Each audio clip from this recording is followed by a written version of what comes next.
laptop is from the UK, your laptop is from USA. এখন এইখানে আপনি ভারসাম্য রক্ষায় কি ব্যবহার করতে পারেন?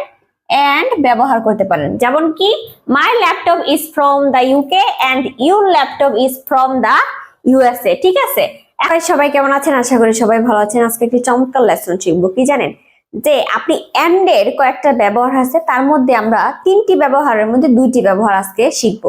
ঠিক আছে, আপনি and কখন কখন ব্যবহার করবেন সেটাই হচ্ছে আমরা শিখবো। তো এখানে যদি দুইটা উদাহরণ দেওয়া আছে, চলুন সেটাকে দেখি।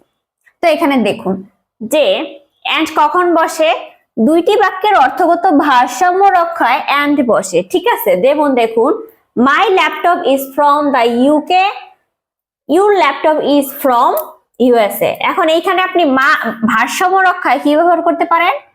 and ব্যবহার করতে পারেন। যেমন কি my laptop is from the UK and your laptop is from the USA। ঠিক আছে, এখন এটাতে গেল ভারসাম্য রক্ষার ক্ষেত্রে। ঠিক আছে, তার একটা কিভাবে আপনি ব্যবহার করতে পারেন, যেমন দেখুন দ্বিতীয় বাক্যের ফলস্বরূপ যদি প্রথম বাক্য হয় তবে হচ্ছে কি and বসে। যেমন হচ্ছে দ্বিতীয় কাজটা আগে হবে, দেন আপনি কি দ্বিতীয় কাজটার ফলে যদি প্রথম কাজটা ঘটে, যেমন there was a fair। ঠিক আছে, and the lights went out, মানে কি আলো নিভে যাওয়ায়। তাহলে কোন কাজটা আগে হয়েছে? আলো নিভে গেছে।